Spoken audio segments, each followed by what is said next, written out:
Beh, io onestamente non so se piangere o ridere. Arcangelo, che con me, che facciamo Arcangelo? Piangiamo o ridiamo? Cosa possiamo fare? Come possiamo iniziare una trasmissione così dopo quello che abbiamo visto? Secondo te come la vogliamo iniziare? Non ti sento, Arcangelo, un attimo solo che non ti sento, eh? Non ti sento, non arriva Sì, l'audio in studio. Ecco, ecco, no, volevo dire, possiamo, se mi senti, possiamo cominciare con Ennio Flaiano, perché quello che è ecco, accaduto esatto.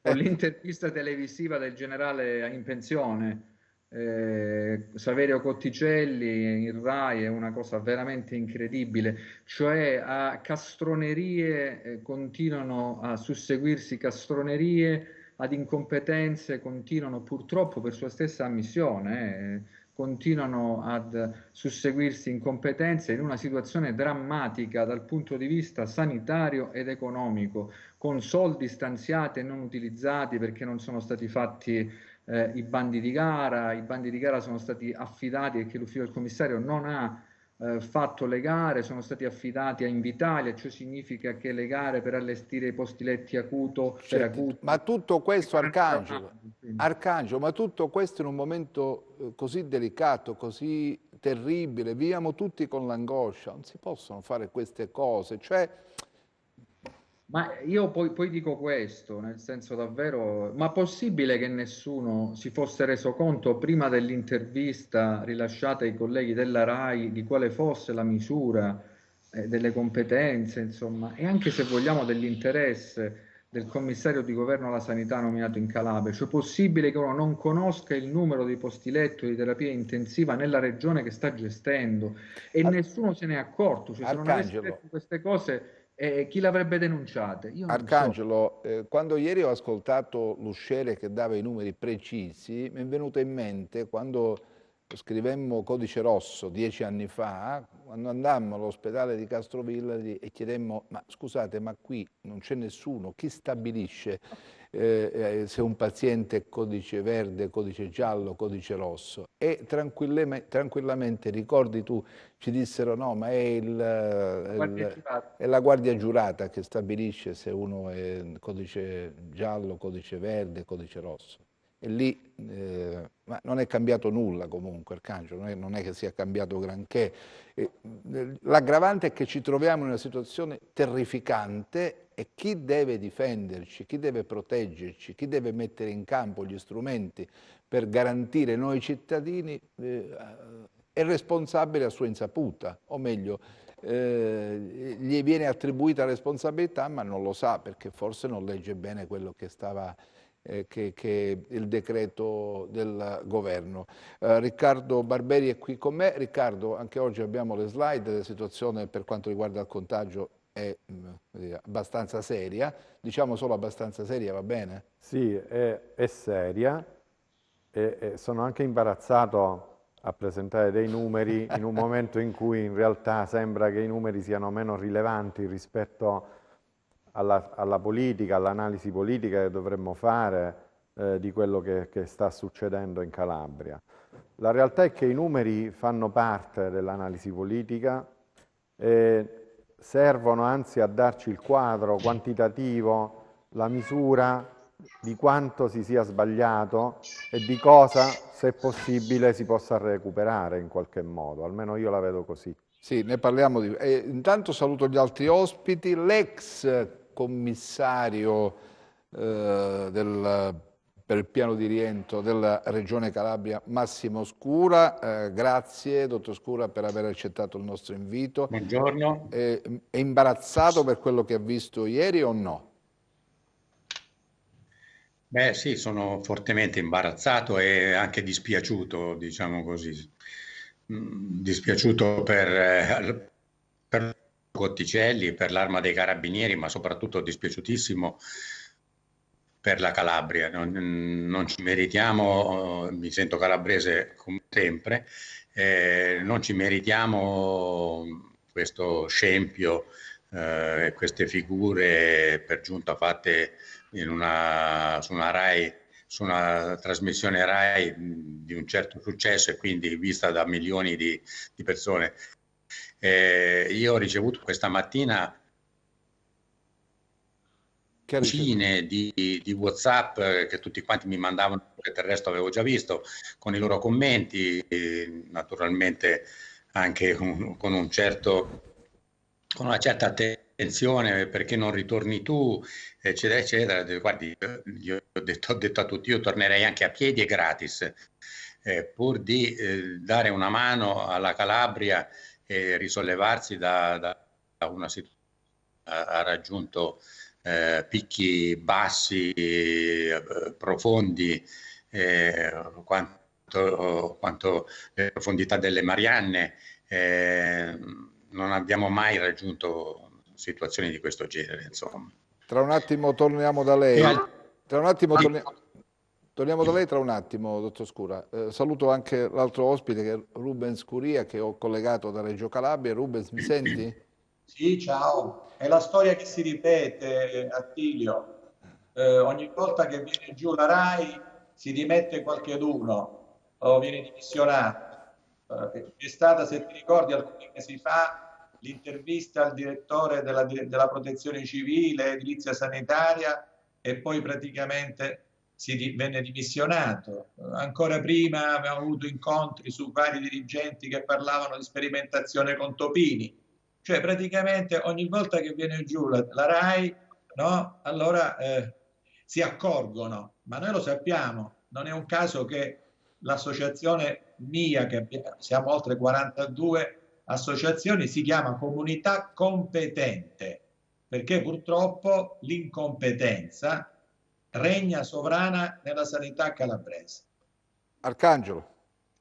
Sono d'accordo, io devo dirvi anche con grande sincerità e non usando il politicamente corretto che abbiamo le tasche piene di generali, cioè qui bisogna cominciare a ragionare con persone, come dire, che abbiano una specifica competenza in senso manageriale, in senso perché non è facile dal punto di vista proprio amministrativo, per via della selva di norme, il ginepraio davvero di norme che governano la sanità, c'è bisogno di una figura chiaramente diversa in questi ruoli. I generali tranquillizzano l'opinione pubblica nel momento in cui vengono nominati e poi purtroppo dimostrano di non essere competenti in questi settori. Quindi bisogna avere dal punto di vista politico più coraggio e soprattutto bisogna stare attenti, perché ha ragione Rubens.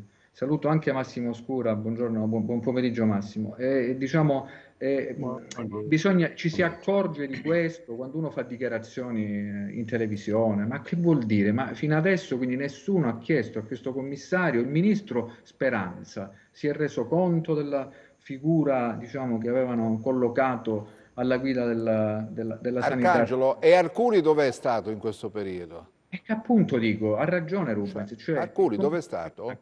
Ma lo stesso, il discorso riguardava, prima l'aveva ricordato, ci siamo pure dimenticato, che riguardava il responsabile all'epoca della protezione civile, Palladia, che ha detto che lui non capiva niente, ed era vero, peraltro era stato anche sincero in questo. Ma anche Spirlì l'altro giorno dice che di terapie intensive non era a conoscenza, non era chiaro, preparato. Ma non fa il commissario alla sanità, non è il dirigente regionale della protezione civile, è un ruolo che si ritrova, l'ha anche detto nell'incontro lì quando ha incontrato i catanzaresi lì di fronte l'altro giorno, di fronte alla sede della giunta regionale, al palazzo, al centro direzionale di Catanzaro. Se io sono qui per una sciagura, cioè sostituisco io le Santelli, eccetera.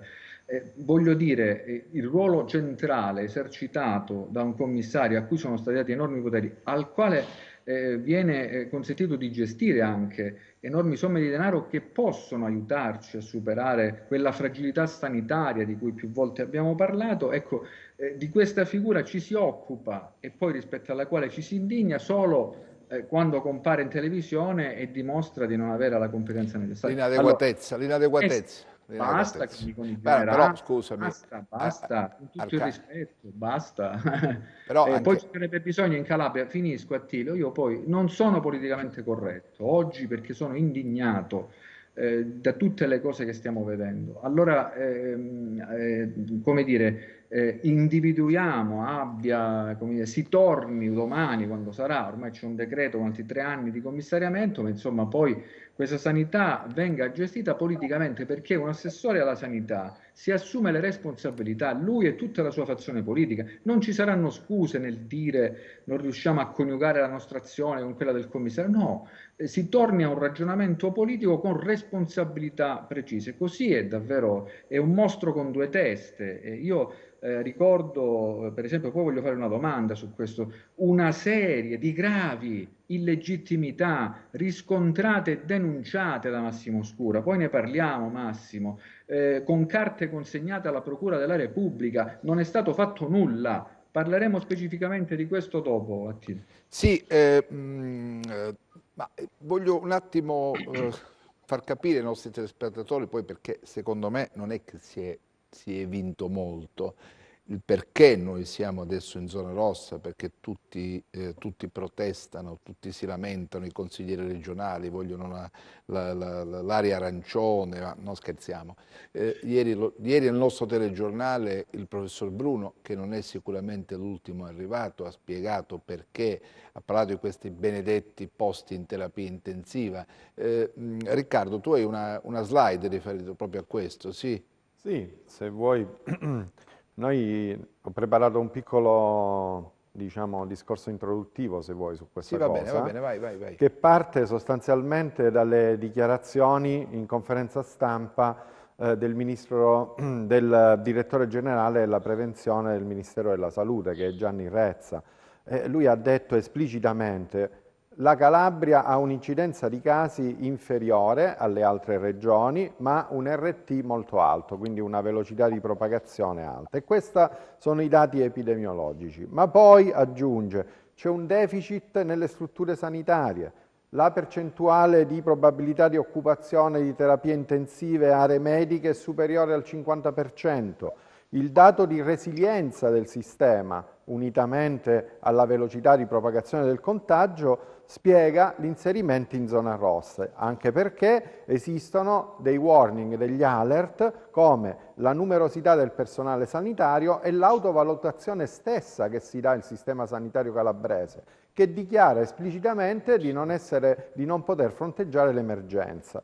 Quindi questi sono dati ufficiali che vengono dal Ministero e credo che ci sia poco da commentare su questo, si commentano da soli.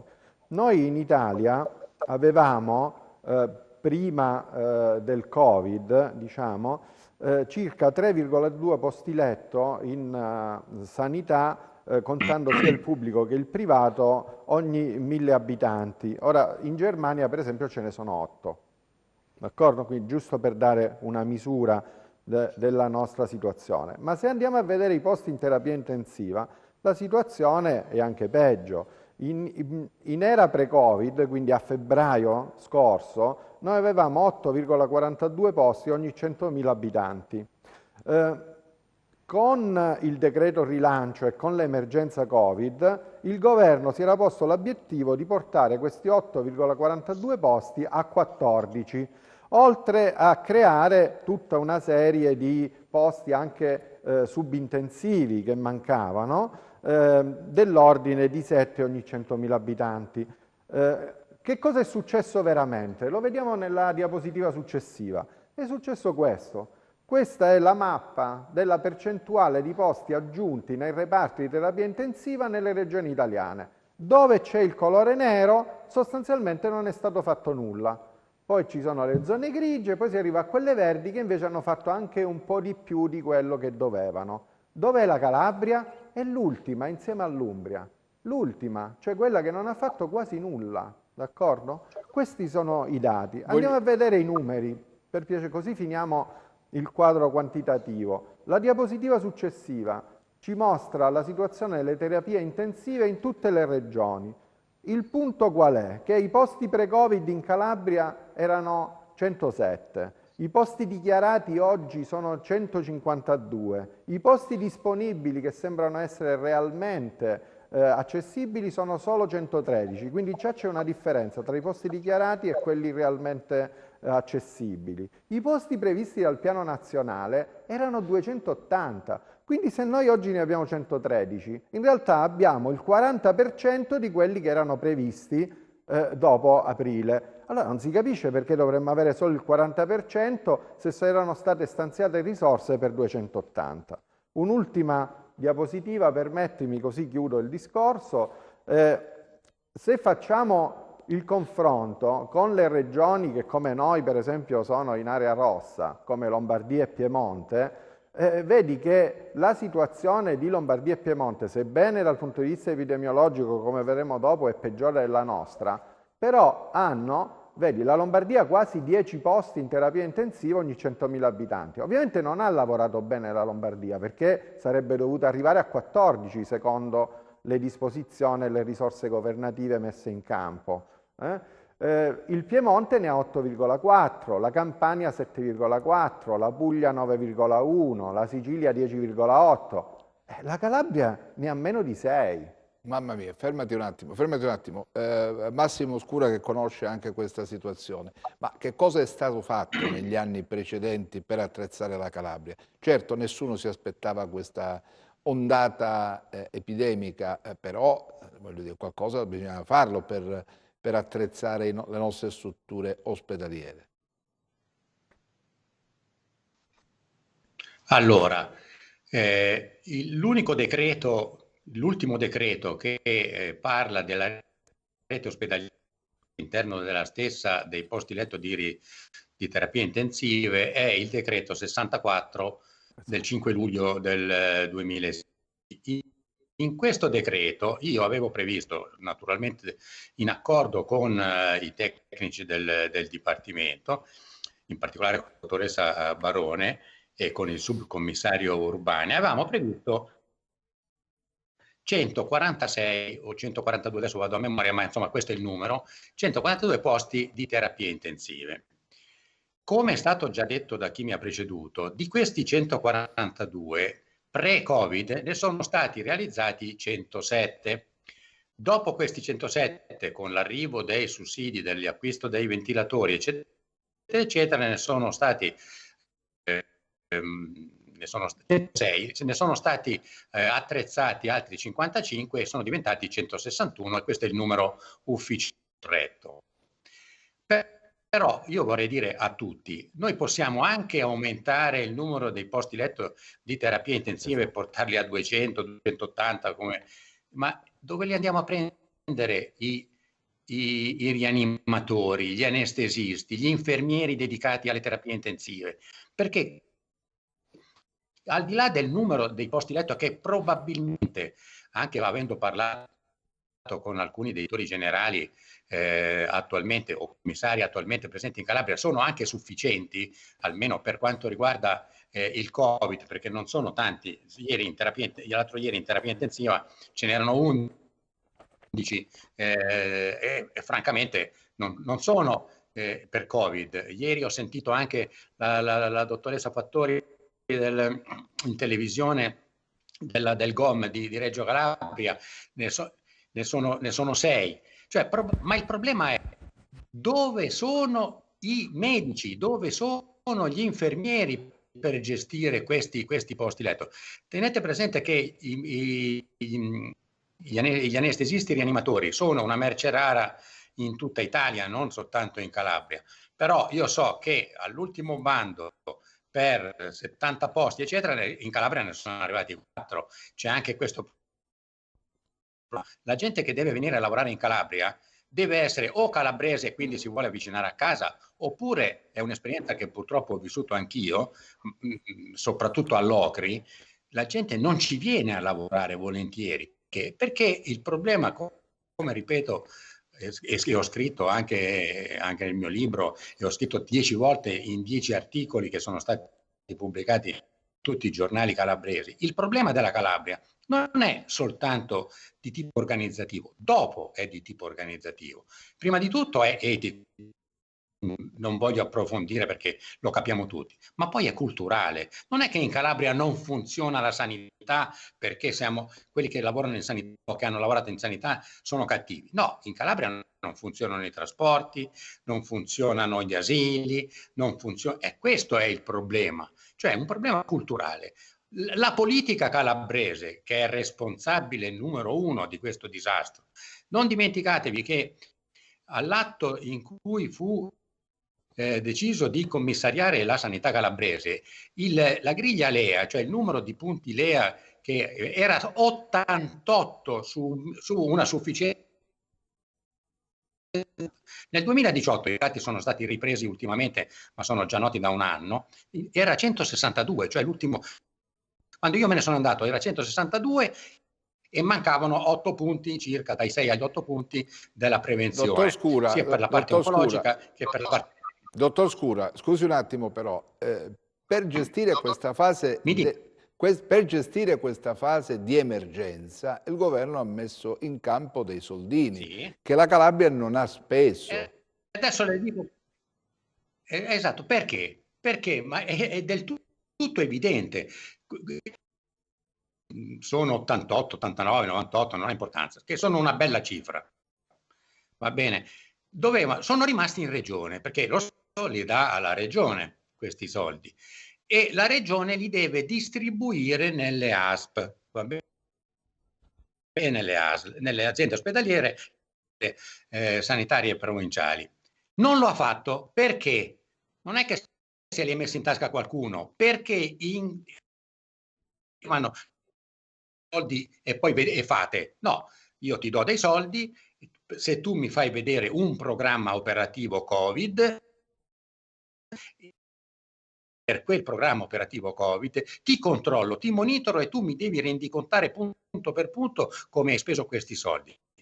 Mancando un programma operativo Covid, i soldi sono rimasti dove stavano. Ecco perché non sono andati nelle ASP e nelle aziende ospedaliere, perché mancava il programma operativo Covid, di cui tra l'altro il commissario Cotticelli si è praticamente autoaccusato dicendo non l'ho fatto, ma non l'hanno fatto, non l'ha fatto lui e quindi non l'hanno fatto neanche le aziende.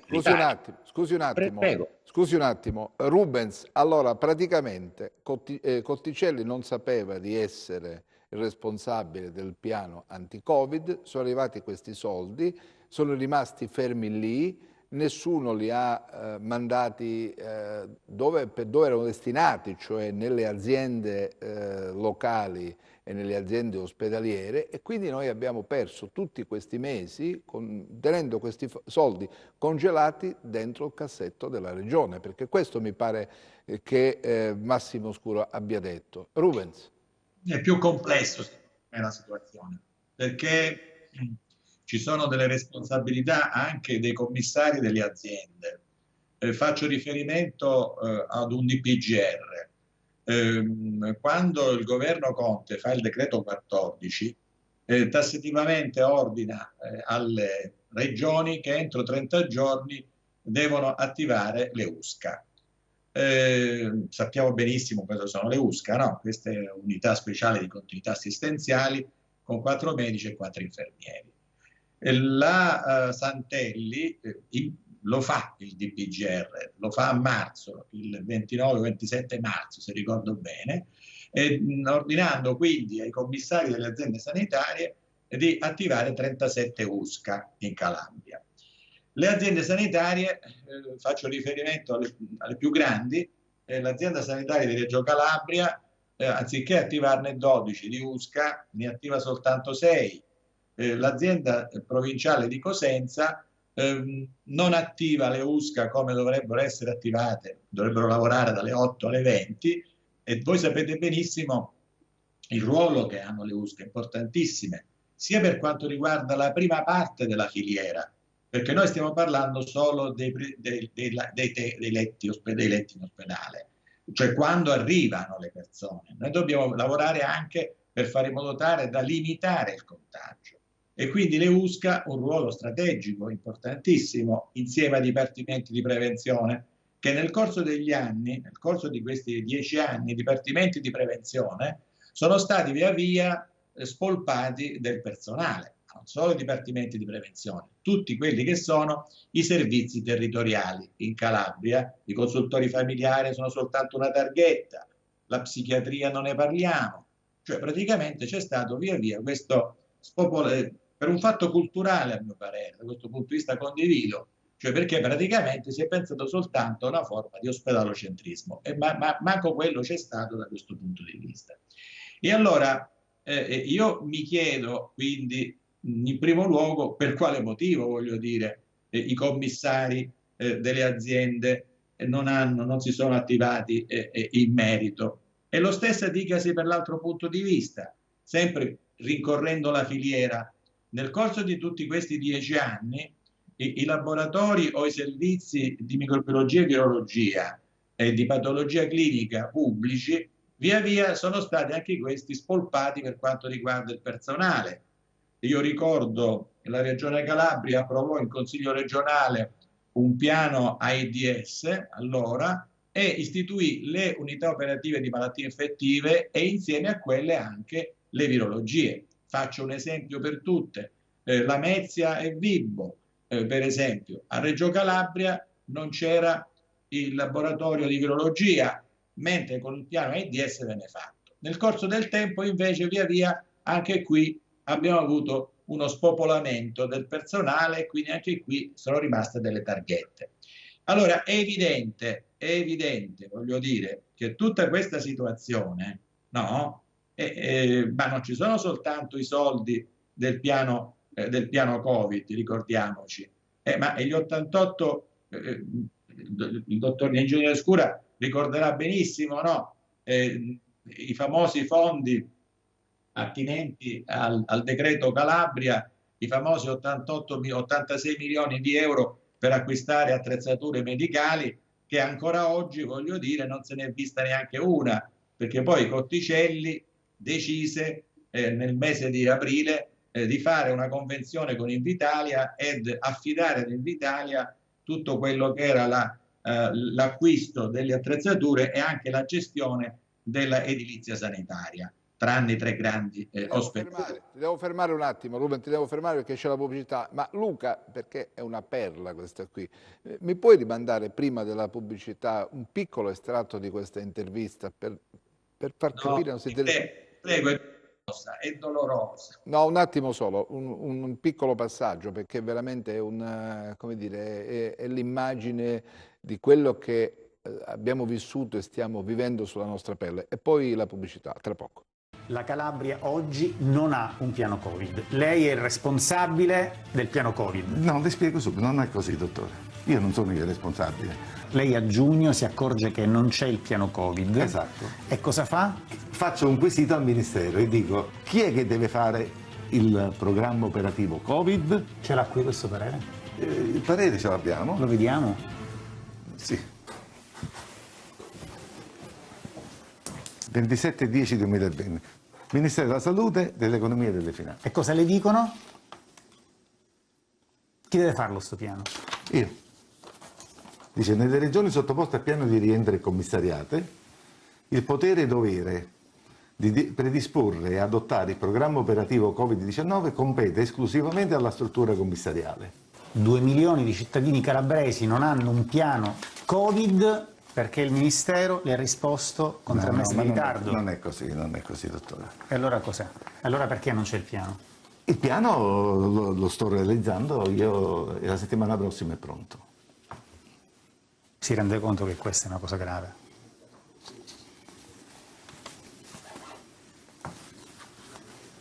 Che cosa le devo rispondere, dottore?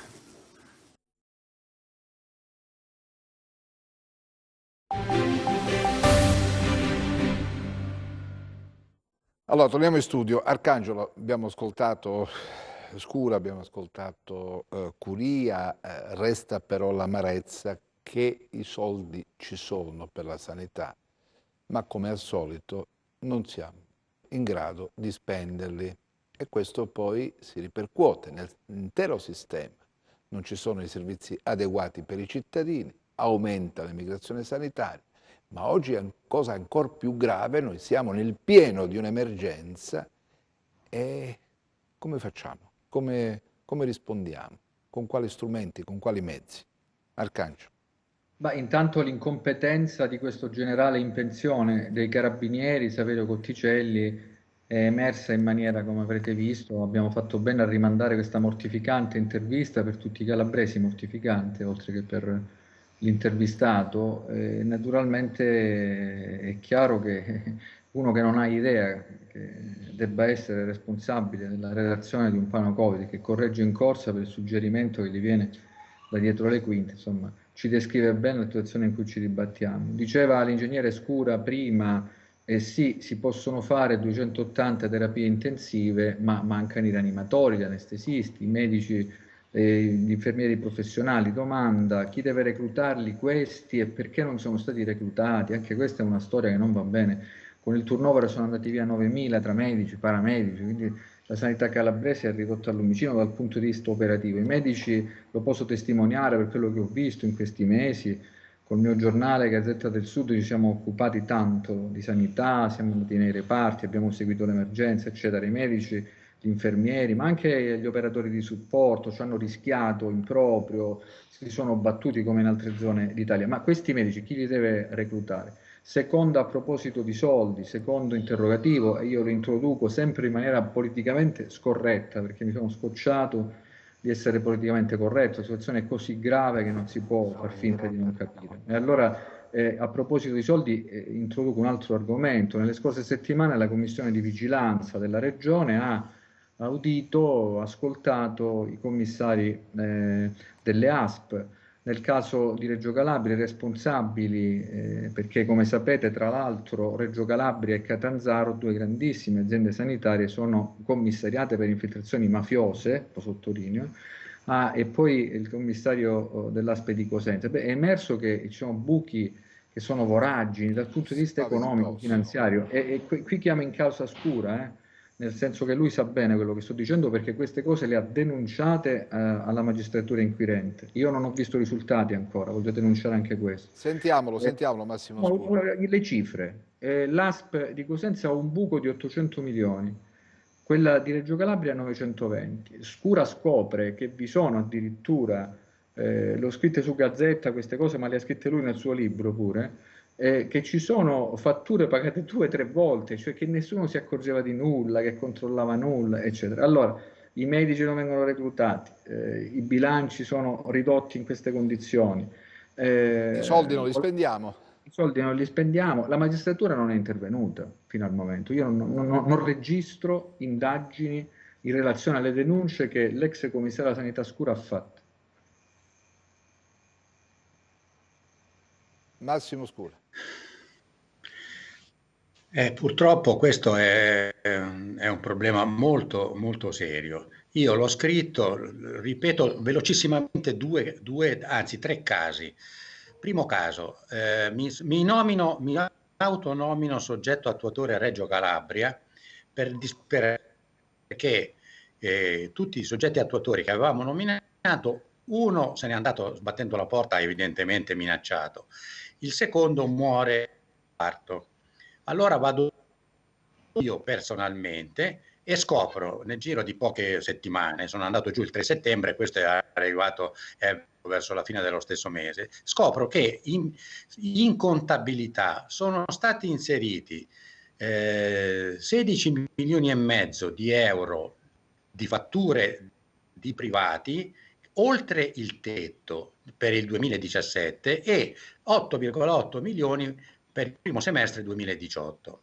Chiamo il responsabile, gli dico: com'è che hai potuto fare una cosa di questo genere? E lui mi tira fuori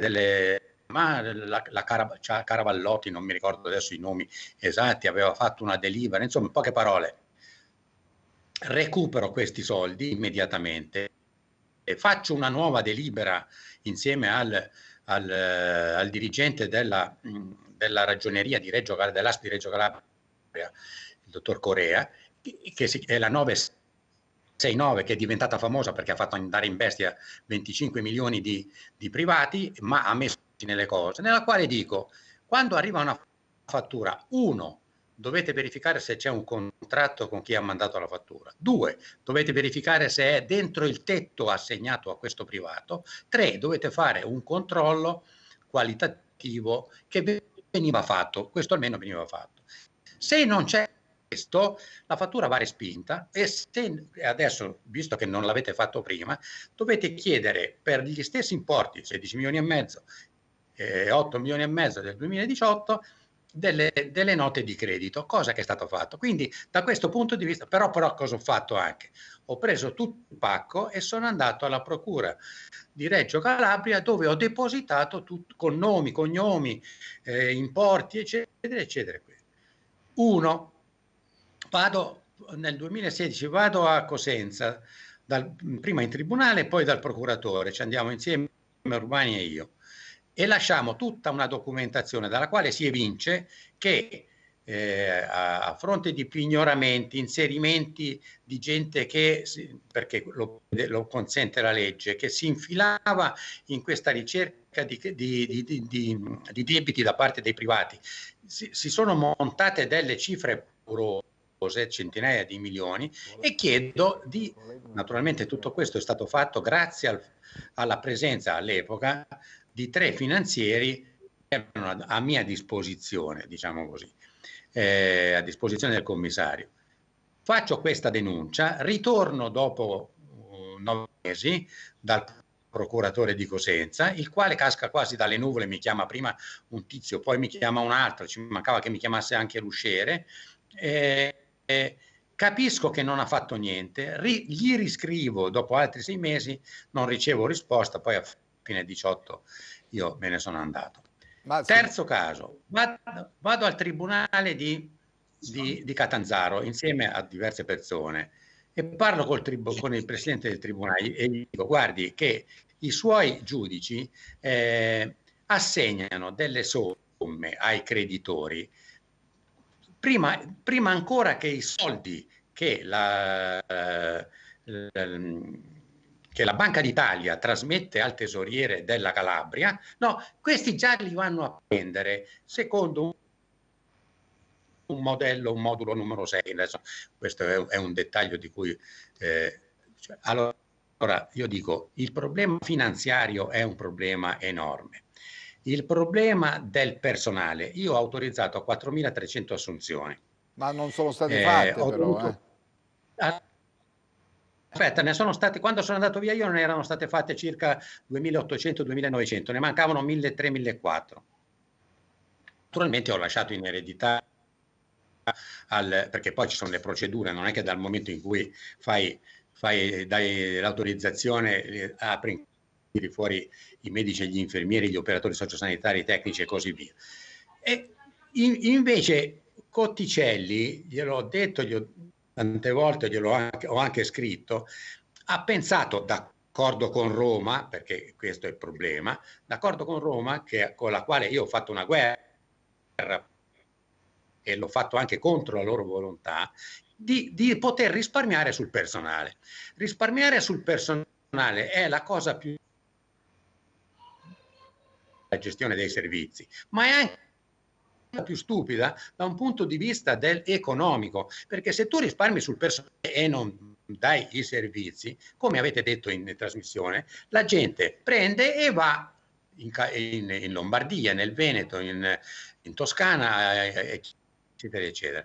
Non è un caso che nel 2020 e nel 2019, sul bilancio 2019 e nel bilancio 2020, su dati che ovviamente siccome arrivano con 2 anni e mezzo di ritardo, del 2017 e del 2018, la mobilità passiva della Calabria verso terzi è calata di oltre 20 milioni il primo anno e anche di più il secondo. Quindi perché? Perché avevamo attivato dei servizi.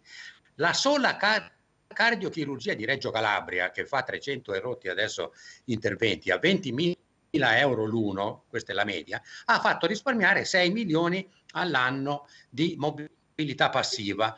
Moltiplicate tutto questo per tutti quelli che non sono andati fuori per altri problemi vascolari, per problemi la devo interrompere però, eccetera. la devo interrompere un attimo, perché poi riprendiamo.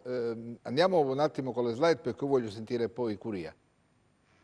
Sì, le slide, le diapositive che seguono riguardano i dati epidemiologici della Calabria. Ecco, dai, andiamo da qui. Allora, la prima è un confronto con le altre regioni per quanto riguarda la saturazione delle terapie intensive. Il livello di guardia che viene assunto in Italia è un'occupazione al 30%, si vede che diverse regioni hanno superato questo livello di guardia, la Calabria no, anzi la Calabria ha un'occupazione che, secondo come vengono conteggiati i pazienti di terapia intensiva, perché poi qua sono successe delle cose strane in Calabria rispetto a questo parametro, è o del 13 o del 23%, quindi comunque inferiore ancora al 30%, il che non ci deve assolutamente far pensare che stiamo bene, perché l'epidemia è in crescita, la crescita è esponenziale e le cifre raddoppiano in tempi relativamente brevi che vanno da 7 a 11 giorni secondo il parametro di osservazione. La diapositiva che segue indica con una mappa a colori il numero di ricoverati in rianimazione ogni 100.000 abitanti per ogni regione. Come al solito le regioni scure sono quelle in situazione più pericolose, le regioni chiare sono quelle nella situazione migliore. Come vedete la Calabria è la regione che ha la situazione migliore in tutta l'Italia.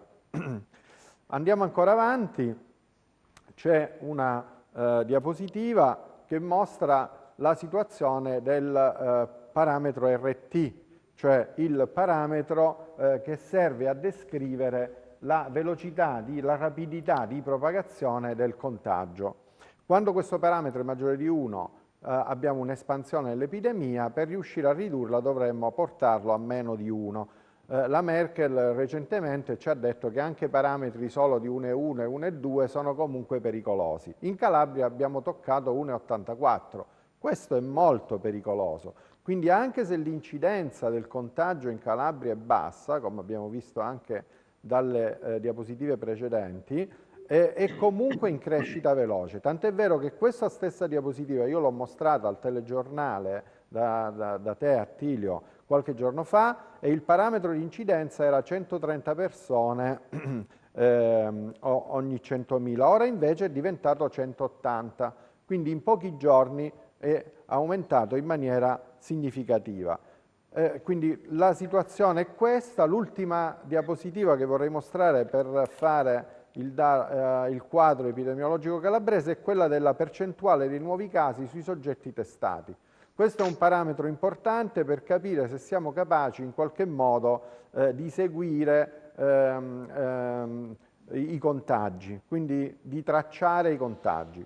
La media italiana è al 28%, che è troppo alta, perché il 28%, capite, vuol dire che 3 persone su 10 sostanzialmente risultano nuovi casi, 10 persone vengono testate e 3 risultano positive. È troppo alta. La Calabria anche in questo caso è la regione migliore, con solo il 9% di percentuale di nuovi casi sui soggetti testati. Insomma, qualcuno ci sta guardando, cioè la Calabria in qualche modo dal punto di vista dell'epidemia è in situazione di pericolo, ma non di emergenza assoluta in questo momento.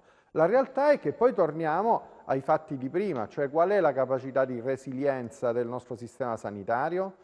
La capacità di resilienza sembra essere Voglio sentire Ruben Scuria su questo. Sì. Allora, intanto io a un certo punto nel mio libro scrissi che in Calabria, per quanto riguarda i bilanci delle aziende sanitarie, c'è una tradizione orale. Questo lo disse il ministro Sacconi all'epoca. Tradizione orale, cioè significa che praticamente questi bilanci a ogni minuto cambiano, e lo stesso dicasi per quanto riguarda i posti letto delle terapie intensive. E se voi andate a vedervi i documenti ufficiali, no, di questi posti letto delle malattie infettive, a un certo punto nei due DCA, perché guardate un po', non è vero che non c'è un piano Covid in Calabria, perché Cotticelli non sa neanche quello che ha firmato. C'è una parte di piano Covid che è quello attinente al piano Covid ospedaliero. Poi è evidente che manca quello complessivo alla filiera di cui parlavo prima, cioè un piano attinente alla prevenzione, alla comunicazione, eccetera, eccetera. Allora, se voi andate a vedere questi due DCA, quello del giugno che poi il Ministero gli disse di integrare e correggere, perché in effetti era fatto un po' con i piedi, perché andavano a prendere dei posti letto della riabilitazione e li trasformavano in posti letto di malattie infettive e di pneumologia, praticamente. Allora, se vedete quel piano, lì in quel piano c'è scritto che i posti letto a giugno sono 146. Dopodiché c'è una lettera che viene fatta non mi ricordo, il vicepresidente della giunta, no? Spirlì, che parla di 152. Poi ieri apriamo il telegiornale, il TG3 Calabria, e sentiamo il dottore Minniti, che è il segretario della ROI, no? Dei rianimatori, e dice: io mi sono messo al telefono con tutti quanti i miei primari, eccetera, eccetera, e i posti letto sono 113. Quindi questo per dirvi come veramente la Calabria è disorganizzata in un modo totale e siamo nel pallone. Detto questo, il personale. Per quanto riguarda il personale, bisogna dire che il 25 maggio nel tavolo Adduce, il tavolo Adduce striglia fortemente Cotticelli il 25 maggio del 2020, perché dice a Cotticelli: non siete stati capaci di garantire il turnover in Calabria e soprattutto in due aziende sanitarie, che sono l'azienda sanitaria di Cosenza e l'azienda sanitaria di Reggio Calabria, che poi praticamente sono le due più popolose. Perché qua ha perfettamente ragione l'ingegnere Scura, si vantano di un risparmio. Nel 2000 si dice che c'è stato un risparmio nel 2018 di 4.700.000 euro nell'una, di 4.100.000 euro nell'altra. Addirittura si vantano ancora di aver fatto un risparmio nella specialistica ambulatoriale interna di 1.900.000 euro. Perché? Perché gli specialisti ambulatoriali andati in pensione nel corso degli ultimi 5 anni, parlo per esempio dell'ASP di Reggio Calabria, non sono stati sostituiti, per cui mancano 1.470 ore e la gente con liste d'attesa quindi incredibili, dove va? Va dal privato. Torniamo sempre lì praticamente, no? Torniamo lì a questa strana frequentazione, diciamo, che da questo punto di vista c'è. Però io non voglio essere pessimista. Dico una cosa: noi, come insieme alla CGIL, alla CISL, ai sindacati medici e anche come comunità competente, martedì scorso abbiamo licenziato un documento dicendo tutta una serie di situazioni che devono essere svolte, abbiamo fatto delle proposte. Guarda caso poi il comunicato della Presidenza del Consiglio dei Ministri, 5 di quelle proposte che noi abbiamo detto sono quelle che loro rinfacciano alla Regione Calabria, e per questo, come giustamente ha detto il dottore Barberi, Rubens, scusami Rubens, ma per te la zona rossa, Calabria zona rossa, è l'esatta fotografia della situazione calabrese, sì o no? Allora, ti dico subito, lo dico chiaramente, senza infingimenti. Allora, l'8 ottobre c'è un accordo Stato-Regioni. In quell'accordo Stato-Regioni c'è un allegato, il numero 25, allegato in cui ci sono 198 pagine, ci sono 4 scenari, accordo Stato-Regioni che è firmato da tutte le regioni italiane. E in quell'accordo non si parla soltanto del tasso di riproduzione, l'indice, l'RT famoso, praticamente, no? E noi abbiamo, come ha detto il dottore Barberi, superato l'1,5, ma si parla anche della mancata tracciabilità. Dice, quando a un certo punto non si riesce più a fare la tracciabilità, cosa che non lo dico io, l'ha detto il dottore Rizzo, se ricordate, 2 giorni fa, Alto Ionio Cosentino, ma non soltanto lì, voglio dire, in tutta la Calabria.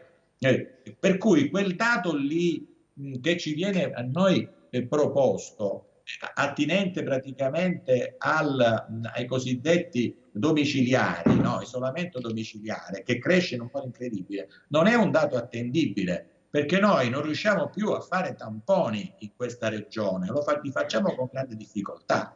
Torno sempre lì al punto: ma se tu non hai assunto nei laboratori di analisi pubblici il personale, no? personale che sta lavorando 16-18 ore al giorno, queste persone. No? Se tu non hai assunto nei dipartimenti di prevenzione il personale e abbiamo le vaccinazioni anti-influenzale in tutto questo periodo, è evidente che tutto il sistema va in tilt. Per cui, non avendo la tracciabilità, aumentando il numero dei ricoveri nei reparti di terapia semi-intensiva, che sono saturi la semi-intensiva, voglio dire, è evidente, il Ministero che cosa dice? Stiamo attenti perché nei prossimi 1-1,5 mesi, così è scritto praticamente, tutto può andare, non garantisci più, così c'è scritto, la tutela dei soggetti fragili nella tua regione. Ecco perché noi siamo siamo in zona rossa. Questo è una fragilità del sistema. Perfetto, perfetto. Arcangelo, diciamo che tutto è iniziato quando si è cercato di razionalizzare, tagliando gli ospedali, quelli di periferia, quelli che sono ritenuti ospedali non efficienti e non meritevoli di attenzione. Quindi si è cominciato a tagliare, lasciando le strutture, lasciando qualche medico, infermiere, lì così. Si era parlato poi di trasformarli in case della salute, non è mai accaduto questo. Sono rimasti questi tronconi, anche con ospedali che funzionavano, mi riferisco a quello di Scalea o a quello di quell'ospedale di Trebisacce, ospedali che funzionavano, che davano risposte ai cittadini, per cui c'è stata l'immigrazione sanitaria verso le regioni limitrofe. Questo col passare del tempo nessuno ha badato più a questo, nessuno ha tentato di recuperare qualcosa e in questa fase del Covid, per esempio, potevano essere utilizzati, potevano diventare ospedali nei luoghi dove magari far trascorrere la quarantena a chi era contagiato, così potevano in qualche modo essere funzionali, ma non ne ha parlato più nessuno. Nel periodo in cui, superata la fase critica, quella del mese di marzo-aprile, ricordo che il compianto presidente Santelli disse dobbiamo costruire un ospedale Covid e abbiamo litigato, facciamo a sud, facciamo al nord, facciamo al centro della Calabria, ma non se ne è fatto più nulla. Si è pensato per risolvere il problema delle terapie, dei posti letto in terapia intensiva ad un ospedale da campo da piazzare a Germaneto, ma neanche questo. Poi è stata un'idea che si è trasformata in fatto concreto. Insomma, abbiamo perso del tempo in questi mesi. Beh, è pericoloso perdere tempo così e adesso scopriamo che nemmeno questi soldi sono stati messi in circuito perché evidentemente qualcuno si è dimenticato di essere responsabile del piano anti-Covid. Arcangelo, siamo proprio in chiusura, vai. Sì, volevo così, caso limite, Castrovillari, ospedale di Castrovillari, Alta Calabria, vengono realizzate 4 sale operatorie che costano quasi 6 milioni di euro, non sono mai entrate in funzione, non mi pare che siano stati adottati provvedimenti dalla magistratura per verificare quali siano le responsabilità in ordine a questo sperpero di denaro pubblico e di chiara inefficienza. Parliamo della necessità di, ed è giusto, come dire, concentrare i pazienti positivi in un'unica struttura, insomma, o in più strutture in maniera da evitare, che possano essere seguiti, da evitare che stiano a contatto con la famiglia. Beh, vi faccio un elenco di ospedali, alcuni ammodernati da poco e poi comunque completamente ridimensionati, chiusi e abbandonati. L'ospedale di Palmi, l'ospedale di Pizzo, l'ospedale di Soriano, l'ospedale di Scalea, l'ospedale di Oppidoma Mertina, Trebisacce, Paola, Paola è stato, diciamo, Praia più che Paola, l'ospedale di Scalea, l'ospedale di Cariati, cioè noi abbiamo tantissime strutture, vogliamo risparmiare soldi, ci sono le strutture, molte di queste erano state nel tempo, no,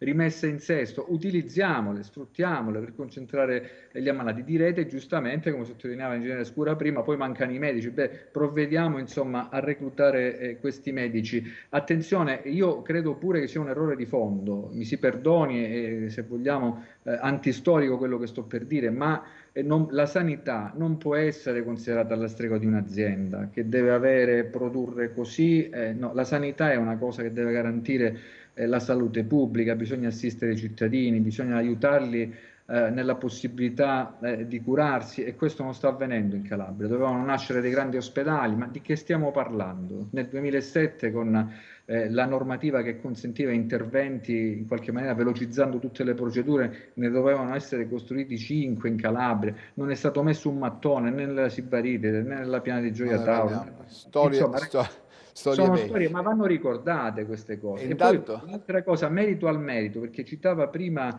Massimo Scura l'ASP di Reggio Calabria e tutto quello che è successo, a parte, ripeto, lo sottolineo, lo scioglimento per mafia, ma lì c'era stato uno che era stato coraggioso, che era stato Santo Gioffre, che si è reso conto da manager di quello che stava accadendo, poi se n'è andato, ha sbattuto la porta, nel senso proprio che era uno scomodo, perché aveva visto tutto quel mondo che poi Scura ha nominato, si è autonominato commissario, in qualche maniera poi rileva e trasmette alla Procura della Repubblica. E poi i laboratori, ma è giusto anche quello che dice Rubens, cioè bisogna pure consentire, no, la protestazione dei tamponi. Questo in questo momento non può essere fatto, i tamponi intanto fatti sono pochi, cominciano a scarseggiare, non funzionano le USCA famose che dovevano tra l'altro assistere, non dimentichiamoci di questa categoria di pazienti positivi, cioè tutti quelli che sono chiusi a casa in isolamento domiciliare, che vengono abbandonati perché le USCA fanno altro, sono pochissime, mal assortite dal punto di vista del personale, sono costrette a fare altro, invece dovrebbero assistere tutti i pazienti che sono da soli a casa. Do una notizia che praticamente è stato rigettato il ricorso presentato da Spirlì, che voleva che venisse cancellata la zona rossa per la Calabria, è stato rigettato, quindi la Calabria rimane zona rossa. Subito dopo la pubblicità, in un minuto, chiedo a Massimo Scura di dirci se per lui indicare la Calabria in zona rossa, visto che è a conoscenza di tutti i numeri che riguardano la nostra sanità, è un atto giusto oppure è una violenza ai danni dei calabresi. Dopo la pubblicità, torniamo tra pochissimo.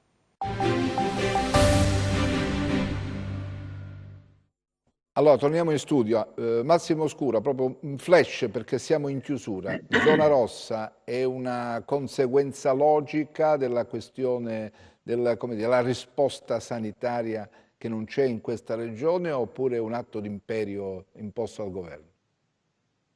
Allora, i dati epidemiologici, come è stato già detto, non sono allarmanti come in altre regioni in zona rossa e neanche in alcune come in zona arancione.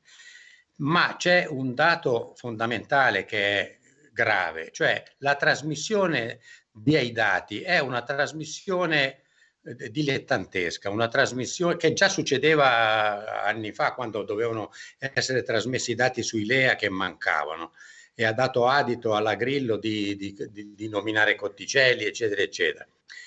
Quindi è questo su questo che va fatta una riflessione. Secondo me le uniche due interpretazioni sono: il governo ha voluto proteggere la Calabria nominando la zona rossa; 2, il governo ha voluto punire la Calabria per questo suo atteggiamento assurdo sulla trasmissione dei dati.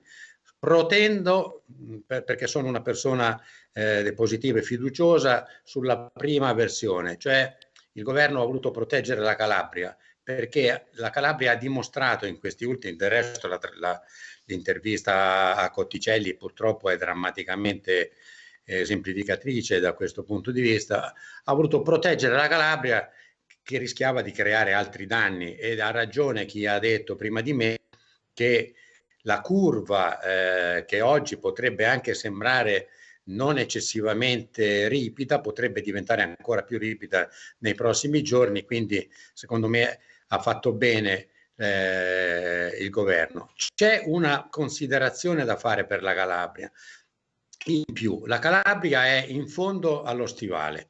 Per venire in Calabria o ci si viene per nave, o ci si viene con l'unico aeroporto effettivamente funzionante che è la Mezza, oppure su 3 strade, solo 3, le autostrade, la 118 e la 116. Quindi questo flusso continuo per la Calabria non c'è, come per esempio una regione, dico come la Lombardia, che è praticamente ha una rete stradale, autostradale e ferroviaria capillare. Mi auguro che questo aspetto possa nel breve tempo far riconsiderare questa decisione, che al momento mi sembra corretta, a tutto vantaggio della piccola e media industria, il piccolo e medio commercio della Calabria. Bene. Che è vitale per la regione. Grazie a Massimo Scula per essere stato con noi, grazie a Ruben Scuria, ad Arcangelo Badolati, con il quale ci ritroveremo il nostro telegiornale del lunedì per fare il punto della situazione. E adesso, professore, vediamo le altre slide e andiamo a chiudere. Sì, le altre slide fanno un po' il punto sulla situazione epidemiologica generale, cominciando dall'Italia. La prima diapositiva mostra l'andamento delle terapie intensive dal 1° agosto fino a ieri. Volevo sottolineare come l'andamento esponenziale, che ormai abbiamo imparato a conoscere, in questo caso determina un raddoppio dei casi ogni circa 11 giorni. Noi siamo passati, vedete, da 638 casi un po' più di 20 giorni fa a 1250 11 giorni fa, per arrivare ora a più di 2500. Questa è la pericolosità dell'epidemia. Cioè, non ci meravigliamo se poi fra 11-12 giorni i casi sono diventati 5.000.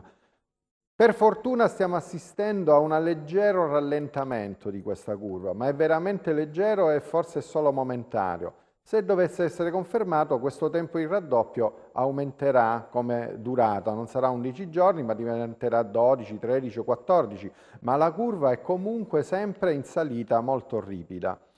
Basta moltiplicare questi numeri per 10, se passiamo alla slide successiva, per trovare un grafico che è molto simile, che è quello dei ricoveri invece in ospedale. Stavolta invece che 2.400 ne troviamo 24.000, vedi? E anche qui abbiamo la legge del raddoppio. Un po' più di 20 giorni fa eravamo a 6.000, poi siamo passati a 12.000, ora siamo a 24.000. Anche qui, se le cose continuano così, tra 11, 12 giorni, 13 giorni ce ne possiamo aspettare 50.000. Questo è il pericolo dell'epidemia, cioè il fatto che i numeri raddoppiano in periodi abbastanza ben definiti. Nella diapositiva successiva abbiamo i decessi in Italia.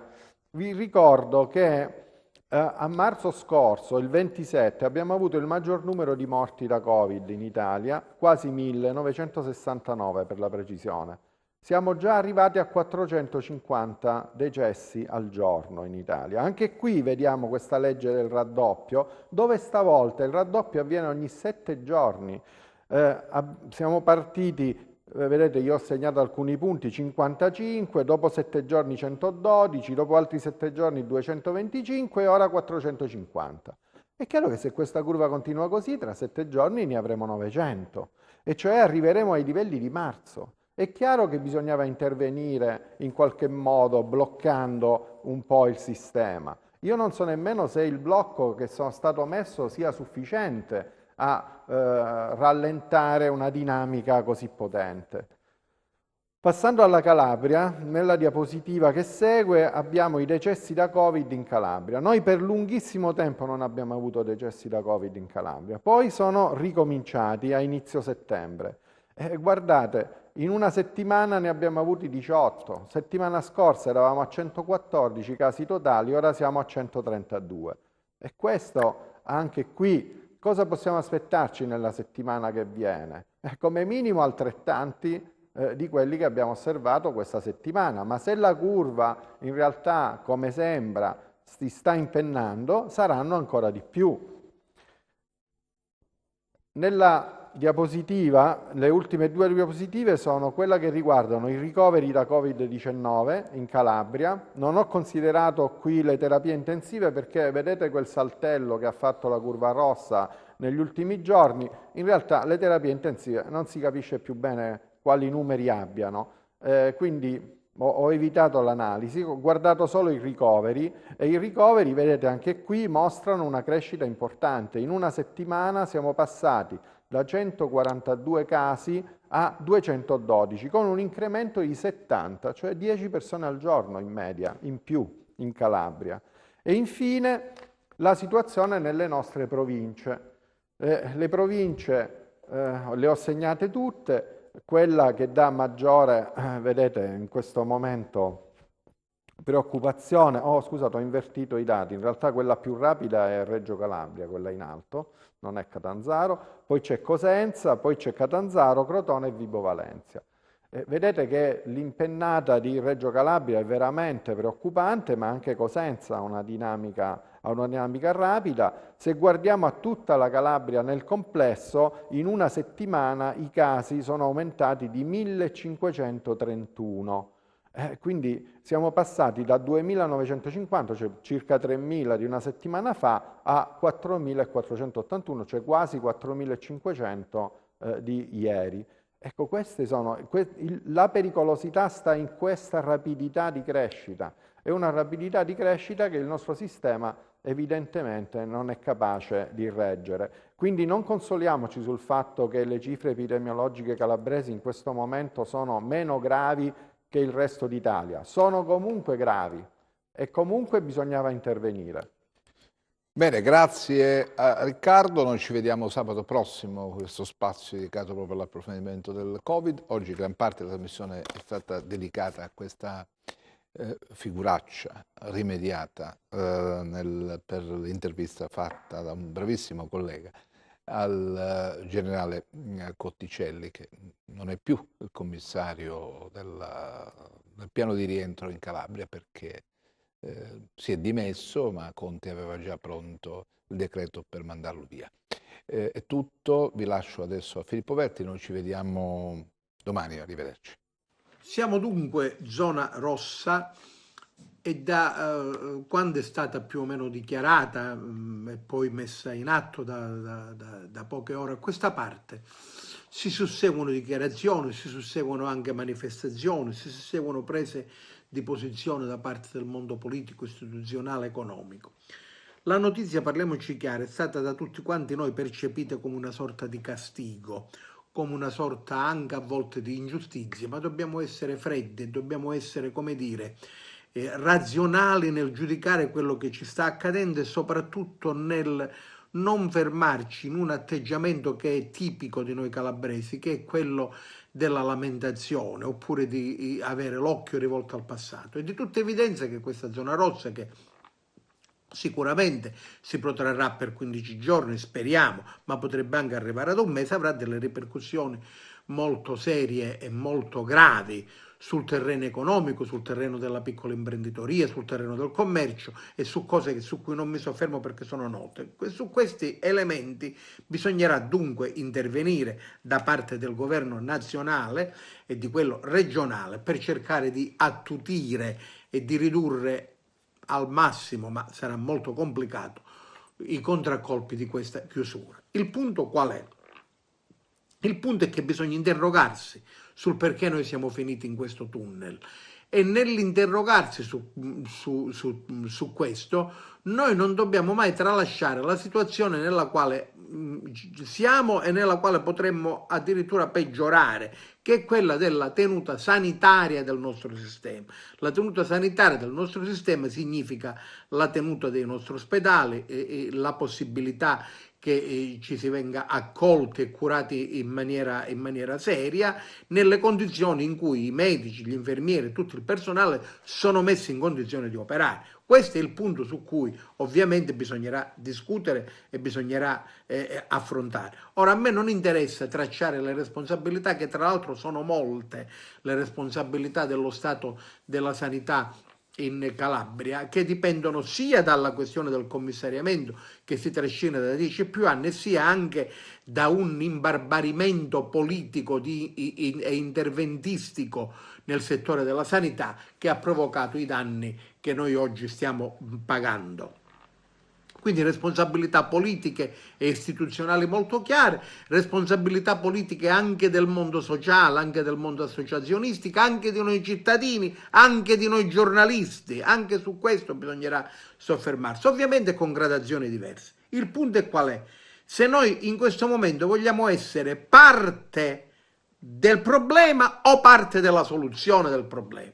Noi siamo parte del problema, tutti quanti, come ho detto. Parte della soluzione che significa? Significa che non dobbiamo cedere a quella lamentazione, bisogna capire quello che bisogna fare nell'immediato e nella prospettiva. Nell'immediato bisogna che le istituzioni, a cominciare dal commissario, che fra l'altro la gestione commissariale è stata nei giorni scorsi rinnovata per altri 2-3 anni e anche rafforzata, e chi di dovere intervenga sulle cose che non sono state fatte in questi mesi e che potevano forse evitare la zona rossa, anzi sicuramente potevano evitare la zona rossa, e quindi di un rafforzamento delle strutture e dei reparti subintensivi ed intensivi, che mettere in condizione il personale di operare, ma in prospettiva di lavorare con una logica che non ci è mai appartenuta nell'ultimo trentennio, parliamoci chiaro, che quindi va molto prima dell'avvio della gestione commissariale, che forse ha portato alla gestione commissariale, e cioè a dire di una sanità che sia liberata dal potere politico, sia liberata dagli interventi di un settore che è atteso a salvaguardare se stesso attraverso un intervento nella sanità pubblica calabrese che l'ha portata al livello nel quale noi oggi siamo.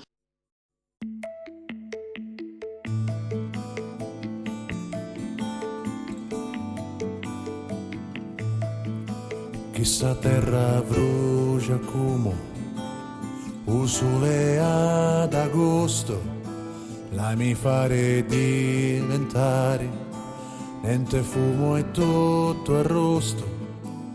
E quando guardo il cielo, è il cielo più bello che c'è, che quando ti risbigli dici è me. Ci su posti che su pugni, altri posti su carezze, certe volte su mugugni, altri volte su bellezze. Dico che terra mia, con una virgola si cangiasse, per ciacchini ci ha messo punto, con una gomma ci passasse, ero cancellassa.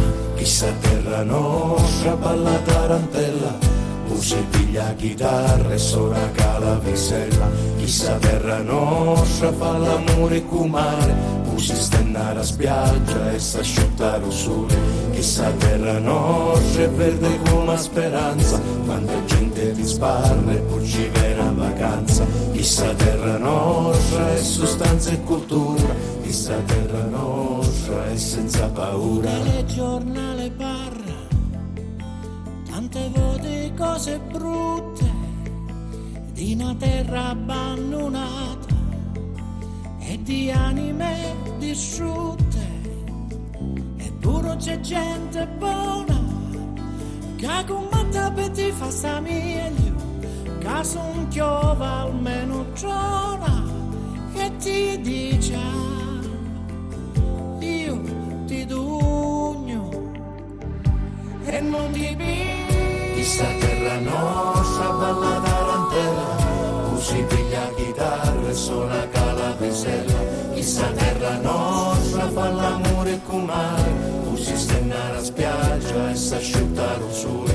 Chissà terra nostra è verde come speranza, quanta gente ne sparla e poi ci viene a vacanza. Chissà terra nostra è sostanza e cultura, chissà terra nostra è senza paura. Sera in su di pini, a ciopè a tifo bagno, scinni su tari bronzi, saglie e vidi l'arco magno, a Ruionio le castella, un vale a 1000 cartoline, chissà terre petali rosa e nessuno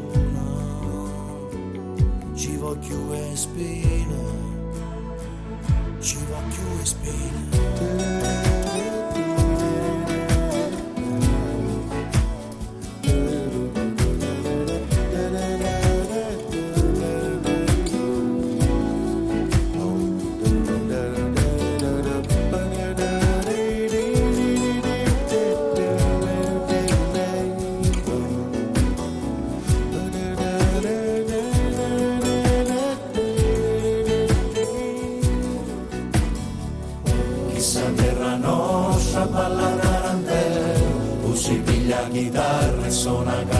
stella, questa terra nostra fa l'amore in comare, si stenna la spiaggia e s'asciuga lo sole, questa terra nostra è verde come la speranza, quanta gente mi sparre e poi ci viene in vacanza, e quando guardo il cielo è il più bello che c'è, ma quando ti risvegli dici è me.